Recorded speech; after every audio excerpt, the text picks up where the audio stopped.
우리 시대에 가장 주목받는 목회자 중에 한 사람인 티모시 켈러가 쓴 자유라는 책이 있습니다. 소책자인데요, 참 좋은 책입니다. 이 책에 보면 하나님을 떠난 인간의 자아가 4가지 상태에 있다고 진단하고 있습니다. 첫 번째는 하나님을 떠난 인간의 자아는 공허한 상태에 있다고 말합니다.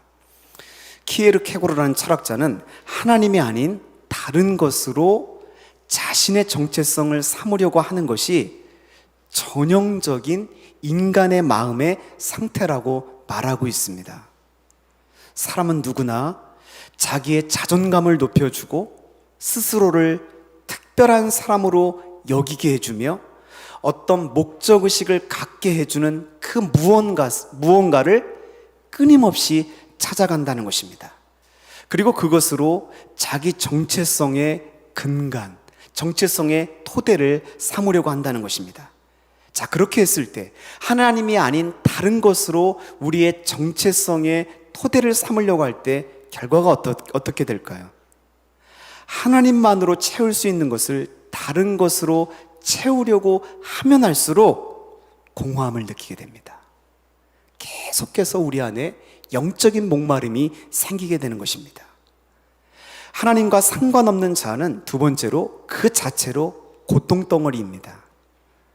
우리는 자주 상처를 받습니다. 상처를 자주 받는 이유가 뭘까요? 상처를 안 받을 수 없지만 상처를 자주 받는 사람들의 특징이 있는데, 그 사람은 항상 관심의 중심에 자기가 있기를 원해요. 늘 사람들의 주목을 받기 원하는 것입니다. 하루라도 인정받지 못하고 하루라도 사람들의 관심을 받지 못하면 그것을 견딜 수 없어 합니다. 자신이 어떤 사람으로 보여지는가, 내가 어떤 사람에게 지금 평가받고 있고 내가 어떤 사람으로 대접받고 있는지가 그 사람의 가장 중요한 관심사입니다. 그래서 그것이 이루어지지 않을 때 쉽게 상처를 받는 것입니다. 세 번째로 하나님과 상관없는 자아는 늘 분주합니다. 나의 그 공허한 마음을 채우기 위해서 사람들의 관심을 끌다 보니까 늘 2가지 일로 분주해요. 남과 비교하면서 자신을 계속해서 자랑하는 것입니다. 내가 얼마나 훌륭한 존재인지를 사람들 앞에서 자신을 입증해 보이려고 하는 것입니다. 자, 그렇게 관계를 맺어가니까 얼마나 피곤하겠어요. 조금만 사람을 만나고 와도 쉽게 피로해요. 남과 자신을 끊임없이 비교하면서 자랑하는 것을 통해 자신의 공허함과 불안을 계속해서 해소하려고 한다는 것입니다. 20세기 최고의 변증가였고 옥스퍼드 대학교의 교수였던 C.S. 루이스는 순전한 기독교라는 명저에서 이런 얘기를 합니다. 교만은 본질상 경쟁적이다. 교만이 뭐냐? 교만은 본질상 경쟁적이래요. 교만의 중심에 경쟁심이 자리한다는 것입니다. C.S. 루이스는 교만에 대해서 이렇게 말합니다. 교만은 단순히 무언가를 가지는 것에 만족하지 못하고 옆 사람보다 더 가져야만 만족합니다. 이미 충분한데도 옆 사람과 저 사람보다 내가 더 많이 가져야 만족한다는 것입니다. 우리는 사람들이 돈 많고 똑똑하고 잘생긴 것을 뽐낸다고 말하지만 사실은 그렇지 않대요. 그들은 남보다 더 돈이 많고 남보다 더 똑똑하고 남보다 더 잘생기고 더 예쁜 것을 뽐낸다고 말하는 것입니다. 모든 사람이 똑같이 돈 많고 똑같이 잘생겼다면 교만할 거리가 없대요. 무엇을 말하고 있습니까? 우리는 많은 경우 다른 사람과 비교하면서 자신을 더 돋보이게 하고 자랑하기 위해서 행한다는 것입니다. 때로 다이어트를 하고 우리가 스펙을 쌓아가는 것도 의미가 있고 필요해서가 아니라 자기를 다른 사람보다 돋보이게 하기 위해서 분주하게 행한다는 것입니다. 하나님을 떠난 자아는 공허함과 고통 가운데 있을 수밖에 없습니다. 그리고 늘 분주하고 허약합니다. 그렇다면 사랑하는 여러분, 복음이 주는 자유, 복음 안에서 우리는 어떤 자유를 누릴 수 있을까요? 바울은 갈라디아 성도들에게 5장 1절에서 말합니다. 이 5장 1절은 갈라디아서 전체의 요약이라고 할 수 있습니다. 갈라디아서 3장과 4장을 요약해주는 말씀, 갈라디아서 전체를 한 문장으로 요약하면 5장 1절 말씀입니다. 굉장히 중요한 말씀이죠. 자, 5장 1절 말씀을 우리 같이 한번 읽겠습니다. 시작. 그리스도께서 우리를 자유케 하시려고 자유를 주셨으니 그러므로 굳게 서서 다시는 종의 멍에를 내지 말라. 네, 기독교의 복음이 말하는 모든 것은 한 단어로 말하면 자유입니다. 자유. 우리 예수님께서 우리를 위하여 하신 모든 사역은 다 해방작전이었습니다. 해방하는 사역. 바울은 우리 그리스도인들이 공허함과 분주함과 허약함에서 우리를 자유롭게 하셨다고 선언하고 있습니다. 복음이 주는 자유, 복음적인 자유를 우리가 누리면서 살아가려면 어떻게 해야 될까요? 첫 번째로 양심과 동기의 자유가 생겼다는 것을 기억하셔야 돼요.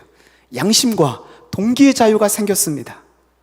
자, 복음이 우리에게 주는 자유는 크게 두 가지입니다. 먼저 양심의 자유예요. 자, 양심의 자유는 쉽게 말하면 이런 겁니다.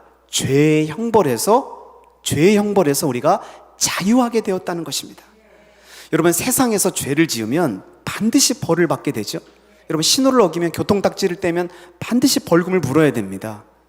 마찬가지로 우리가 죄를 지으면 그 죄가 아무리 작아도 하나님 앞에서 반드시 형벌을 받아야 됩니다.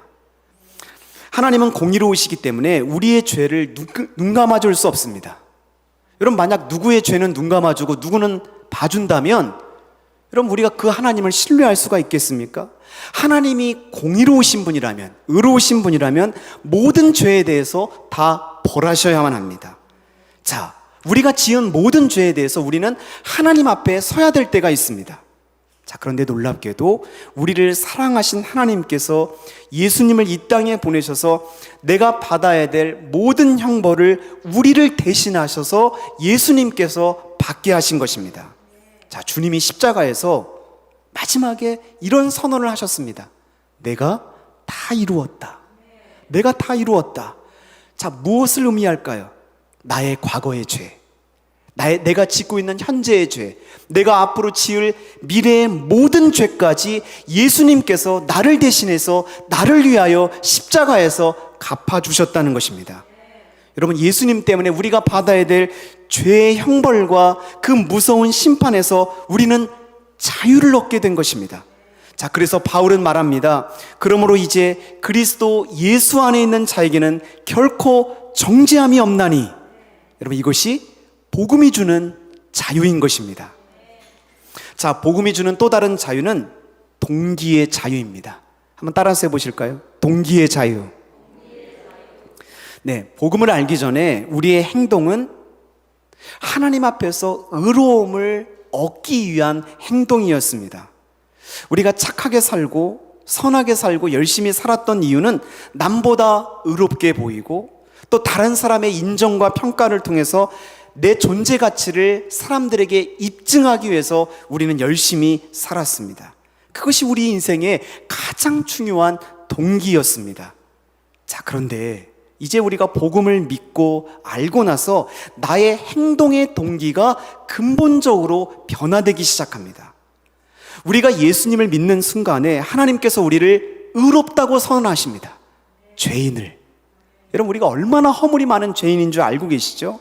자격이 없고 공로가 없어도 우리를 하나님의 사랑하는 아들과 딸로 인정해 주시고 받아주시는 것입니다. 우리를 마치 예수님을 보듯 영광스러운 존재로 봐주시는 것입니다. 여러분, 이전에 우리는 어떤 모습이었냐면, 제가 예를 한번 들어볼게요. 여러분, 세상에서 어떤 사건에 대해서 대법원에서 판결을 내리면 그것이 최종적인 결정이 됩니다. 그 결정에 대해서 대법원에서 한번 판결을 내리면 더 이상 번복할 수가 없어요. 바꿀 수 없어요.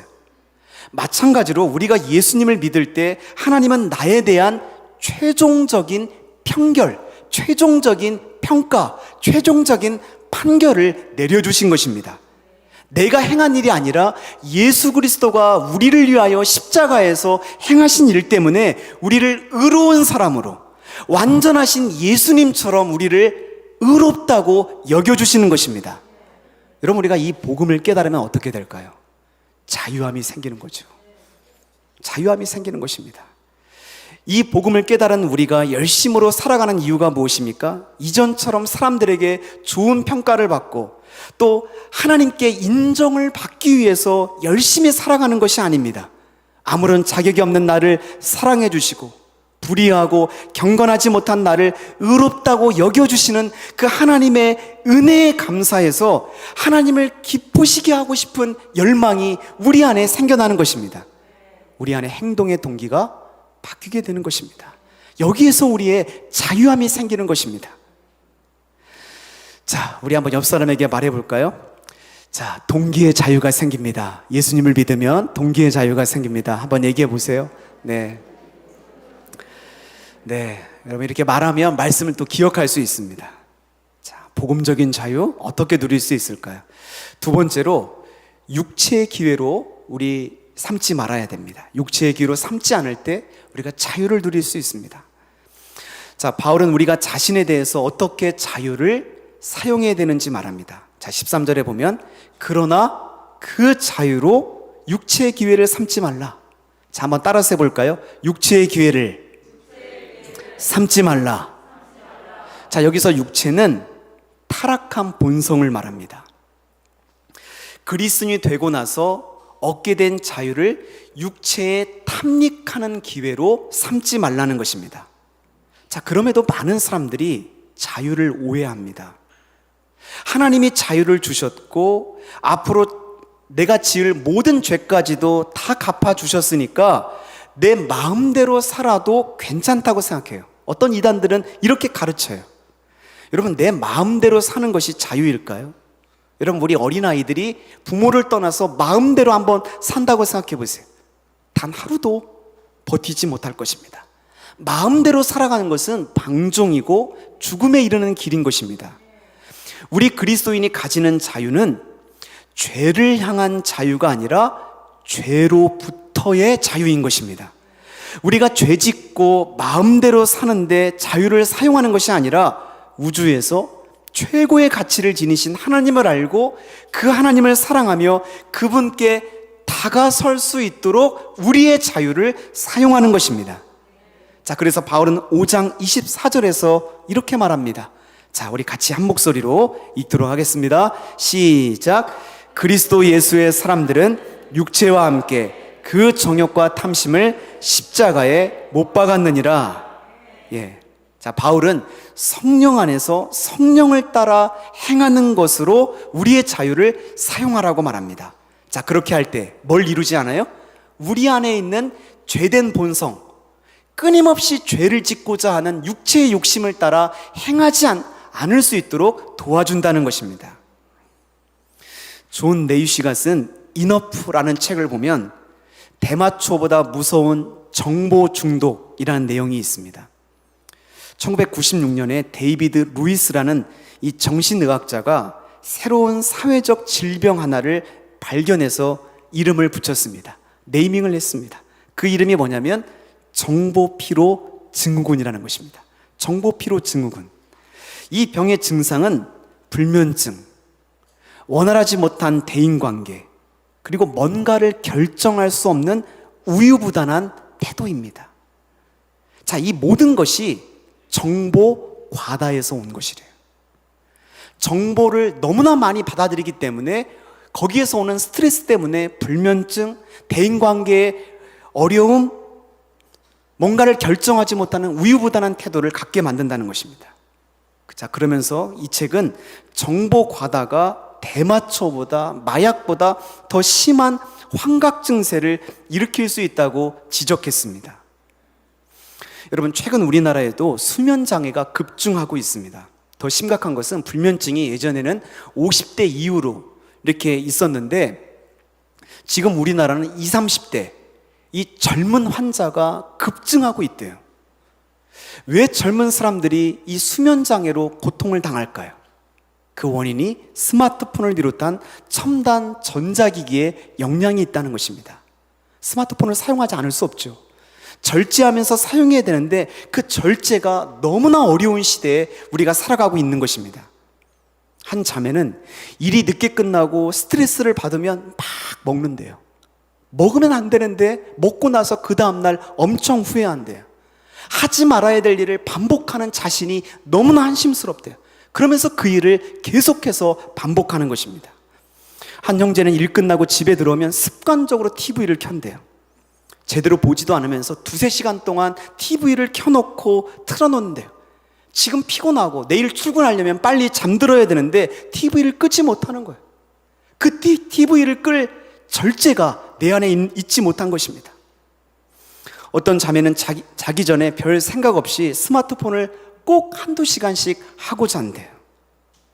사랑하는 여러분, 모든 사람에게는 정도의 차이가 있지만 우리는 다 중독자입니다. 어떤 면에서 다 조금씩 중독에 사로잡혀 있어요.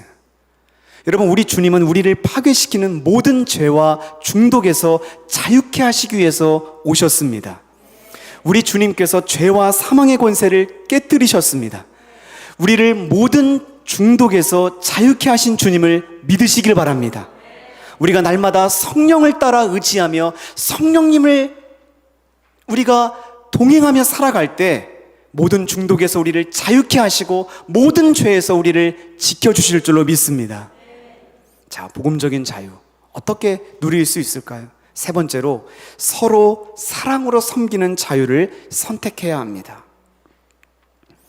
자, 바울은 이제 다른 사람을 향해서 나의 자유를 어떻게 사용해야 되는지 말하고 있습니다. 자, 그 말씀이 13절 말씀인데요. 우리 같이 읽겠습니다. 시작. 형제들아, 너희가 자유를 위하여 부르심을 입었으나 그러나 그 자유로 육체의 기회로 삼지 말고 오직 사랑으로 서로 종노릇하라. 자, 바울은 여기서 다소 충격적인 말을 하고 있습니다. 자, 뭐라고 말해요? 서로 종노릇해라. 어떤 사람은요, 관계 속에서 주인 노릇을 하려고 해요.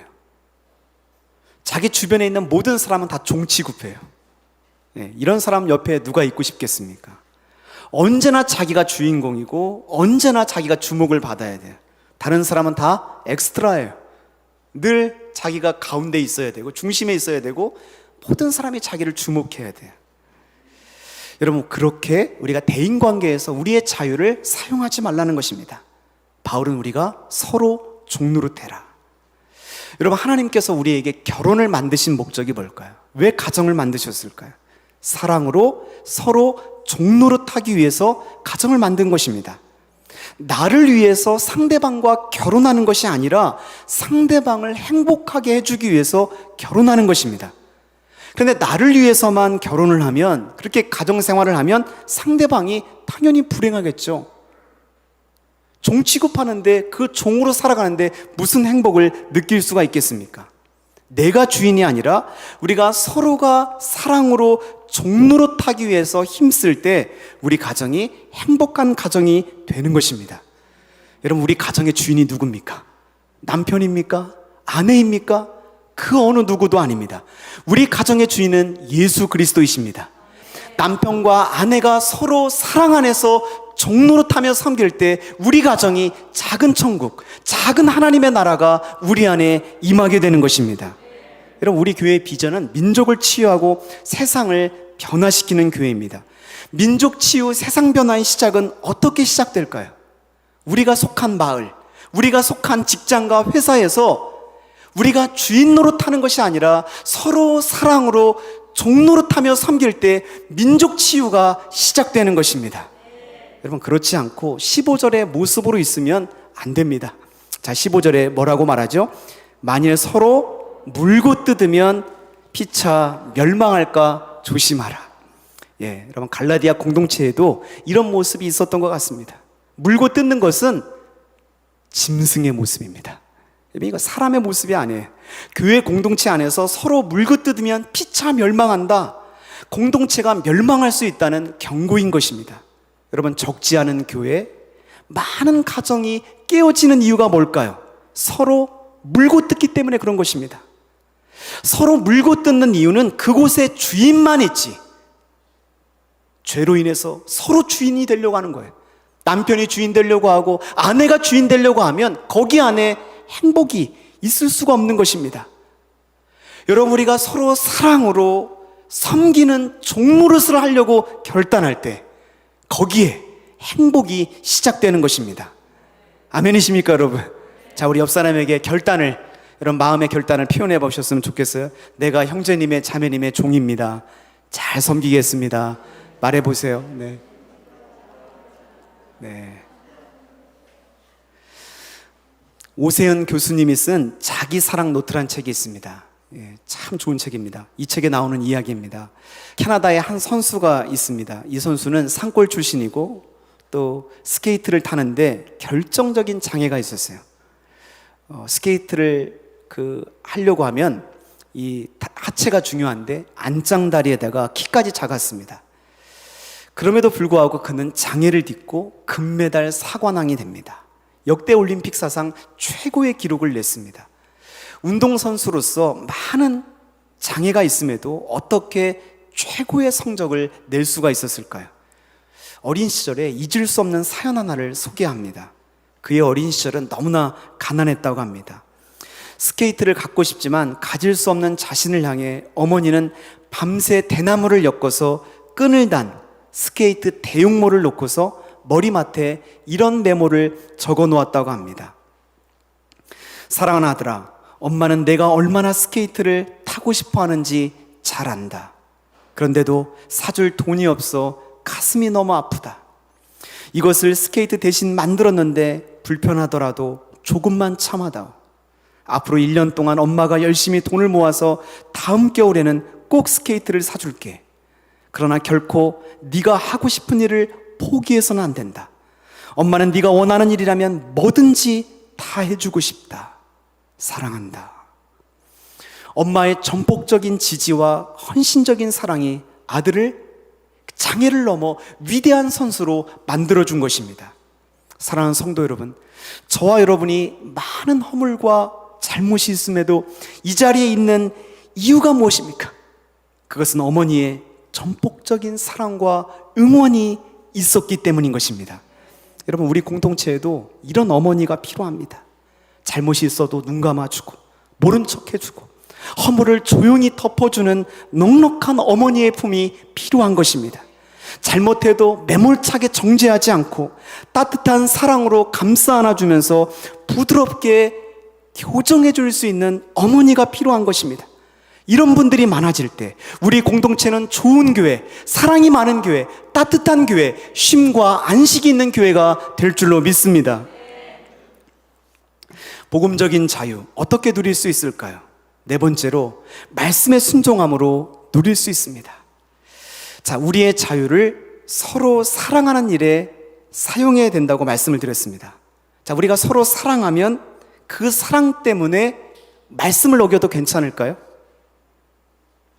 여러분, 일본 정권이 일본에 대한 사랑, 강한 일본을 만들기 위해서 역사를 왜곡하고 위안부의 그 과오를 인정하지 않습니다. 역사적으로 명백하고 누구나 다 아는 사실인데 그것을 왜곡하고 인정하지 않는 것입니다. 그것이 우리를 화나게 만들죠. 여러분, 일본 국민을 사랑한다면 그 방법도 옳아야죠. 그래야 인정을 받지 않겠습니까? 성경은 우리가 서로 사랑하는 모습이 진리가 없는 사랑이 아니라 진리가 있는 사랑, 하나님의 말씀에 부합하고 말씀에 순종하는 모습으로 우리의 사랑이 나타나야 된다고 말씀하고 있습니다. 여러분, 한국에 6만 개의 교회, 수많은 크리스찬이 있음에도 불구하고 왜 세상에서 빛과 소금이 되지 못할까요?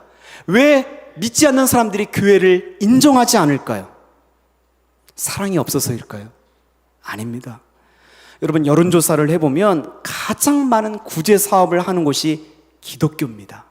불교, 캐톨릭 비교해도 압도적으로 교회가 사회를 향해서 훨씬 더 구제 사업을 많이 하고 있습니다. 문제는 사랑은 많은데 그 사랑에 공의가 없는 것입니다. 그 사랑이 너무나 이기적으로 보이는 것입니다. 자기 교회밖에 모르는 것입니다. 복음의 공공성이 없습니다. 우리의 사랑이 말씀에 대한 순종으로 이어지지를 않고 있는 것입니다. 여러분, 진리가 없는 사랑은 편을 만들고 공동체를 분열시킵니다. 좋은 교회는 사랑하되 진리 안에서 사랑하는 교회입니다. 진리에 순종하는 사랑하는 사람들이 많아질 때 우리 교회가 건강하고 좋은 교회가 되는 것입니다. 주님이 원하시는 사랑은 말씀에 순종하고 복음에 합당한 사랑인 줄로 믿습니다. 자, 우리 그런 의미에서 14절 말씀을 같이 읽겠습니다. 바울이 결론적으로 얘기하는 것입니다. 자, 같이 읽겠습니다. 시작. 온 율법은 내 이웃 사랑하기를 내 자신같이 하라 하신 말씀에서 이루어졌나니. 네. 김혜영 선생님이 있습니다. 김혜영 선생님은 국제사회복지사입니다. 김혜영 선생님은 온갖 어려움을 극복하고 국제기능올림픽에 나가서 금메달을 휩습니다. 그리고 미국의 명문대인 콜롬비아 대학원을 졸업하고 국제사회복지사로서 귀한 사역을 감당하고 있습니다. 지금 국제기구에서 일하고 계십니다. 숨지마 내 인생이라는 책에 보면 선생님의 어린 시절은 참으로 불행했습니다. 아들을 기대했는데 여자애가 태어나자 이 여자애라고 태어난 지 3일 만에 아버지가 술 마시고 와서 아이를 밀쳐버렸어요. 이럴 수가 있습니까? 아버지가 알코올릭이었는데 아이를 밀쳐가지고 아이가 척추에 손상을 입습니다. 그래서 키가 134cm밖에 자라지 않습니다. 134cm. 이 작은 키로 얼마나 많은 놀림과 고생을 했겠습니까? 아버지는 삶을 비판해서 자살을 하게 됩니다.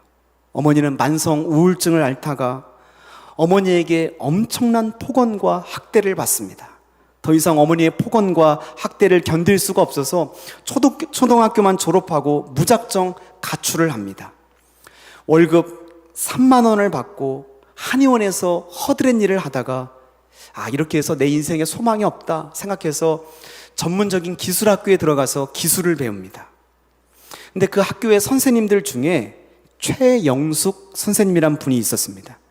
이 최영숙 선생님이란 분을 통해서 예수님을 만나게 되었습니다. 한 번은 선생님이 이런 말씀을 하셨대요. 우리 혜영이가 이 세상을 살아가려면 예수 그리스도를 친구로 삼아야 할 텐데 혜영이가 교회를 안 나간다고 하니까 내가 마음이 너무너무 아프다. 근데 이 말 한마디 때문에 선생님의 마음이 녹아내렸다고 합니다. 누군가 나 때문에 마음이 아프다는 이 말, 누군가 나 때문에 마음이 아픈 사람이 있구나. 지금까지 살아오면서 한 번도 그것을 경험해 보지 못했대요. 부모를 통해서도 그 어떤 사람을 통해서도 한 번도 그런 사람을 만난 적이 없는데 누군가 나 때문에 마음 아픈 사람이 있구나, 이것을 처음 알게 되었다는 것입니다. 그때 선생님 말씀을 곰곰이 생각해 보니까 내 인생을 걱정해주고 인도할 친구가 정말 필요하다는 생각이 들더랍니다. 그동안에는 아무도 믿을 수가 없어서 오직 자신만 믿고 살았대요. 누구를 믿을 수 있겠습니까? 그런데 이제 우리의 친구 대신 예수님을 만나기 위해서 교회에 가게 되었습니다. 교회에 나와서 예수님을 친구로 믿기 시작하면서 자기 마음이 새로워지기 시작했다고 합니다. 그 전까지는요, 잘 웃지도 않았대요. 무슨 웃을 일이 있겠습니까? 그런데 교회 다니면서 웃기 시작했대요. 그 후로 힘들고 어려울 때마다 친구 대신 예수님께 울면서 기도하면서 하나님의 위로를 받고 자기가 치유되고 회복되는 것을 경험하게 되었다는 것입니다. 김혜용 씨가 지금의 자기를 만든 중요한 3가지 신앙 신념이 있었다고 합니다. 첫 번째 신념, 자서입니다. 자기를 용서했다는 것입니다. 심약하고 가난하고 못생긴 자기를 용서했대요. 하나님이 나를 용서했는데 내가 나를 용서하지 않는다면 참 믿음이 아니라고 생각했어요. 나에게 무례했던 운명을 용서하고 부모님을 용서하고 아버지를 용서하고 주변 사람들도 용서하니까 자연스럽게 내 안에 있는 불평이 떠나가더랍니다. 그러면서 인생을 살아갈 용기가 생기더래요. 두 번째 신념, 자애. 나를 사랑한다. 나를 사랑한다. 나 자신을 용서하고 비어있는 내 마음을 용기로, 사랑으로 자신을 채워나갔다고 합니다. 눈과 마음을 낮은 데로 두었대요. 많은 금메달을 땄기 때문에 얼마든지 편안한 삶을 살 수 있었지만 서울 생활을 접고 아프리카 보츠와나로 가서 거기서 봉사활동을 시작합니다. 근데 거기서 아프리카 아이들을 돌보고 교육하면서 평생 들어보지 못한 말을 아이들을 통해서 듣게 됩니다. You are so beautiful. You are so beautiful. 아이들이 이 선생님에게 와서 선생님 너무너무 예뻐요, 아름다워요, 사랑해요, 이런 말을 듣다 보니까 자기가 치유되더래요. 그리고 자기가 사랑의 사람이 되어가더랍니다. 전에는 자기가 봐도 무서웠대요, 자기 인상이. 근데 이런 말을 듣다 보니까 사랑의 사람으로 되어가더랍니다. 세 번째 신념, 자신입니다. 나를 믿는다. 사람들은 나를 장애인 취급했지만 나는 내가 하나님의 고귀한 형상을 가진 인간이라고 믿는다. 나는 내가 믿음직스럽고 대견하고 든든하다. 부족하지만 하나님이 나를 믿어주었기 때문에 내 자신을 믿고 살아간다. 김혜영 선생님 말합니다. 갑자기 용서하는 마음이 생길 리가 없습니다. 느닷없이 사랑하는 마음이 가득 차서 행복감을 느끼지도 않습니다. 더욱이 그 마음속에 미움, 증오, 분노, 억압, 슬픔이 가득 차 있으면 그것을 치워내기도 힘듭니다. 그래서 용서도 사랑도 배워나가야 합니다. 지적, 성경적 탁월성을 높이기 위해서 배우고 말씀을 배우고 배운 것을 반복해서 습관화시키면 참된 행복을 얻을 수가 있는 것입니다. 책 마지막 부분에 보면 김혜영 선생님의 꿈이 나옵니다. 선생님은 자신의 꿈을 이렇게 말합니다. 나와 같은 아이를 찾아서 나와 같은 사람을 만들어내는 것이 자신의 꿈이라고 말합니다. 나와 같이 아무런 소망이 없던 사람을 찾아서 지금의 나처럼 너무나 근사하고 멋진 사람으로 만들어주는 것이 자기 인생의 꿈이랍니다. 저는 우리 교회를 세워주신 목적이 여기에 있다고 믿습니다. 이전에 나와 같이 죄와 중독과 열등감에 빠진 나를 주님이 찾아오셔서 우리를 자유케 하셨습니다. 아무런 소망 없이 살아가는 사람들을 우리가 주님께로 인도하는 것입니다. 그들이 예수님을 만나고 복음을 깨닫고 모든 죄와 중독에서 자유케 되어지고 아름답고 멋지고 근사한 인생으로 살아갈 수 있도록 우리가 응원하는 것입니다. 이것이 저와 여러분을 자유케 하신 하나님의 뜻인 줄로 믿습니다. 우리 다 같이 일어나서 기도하겠습니다.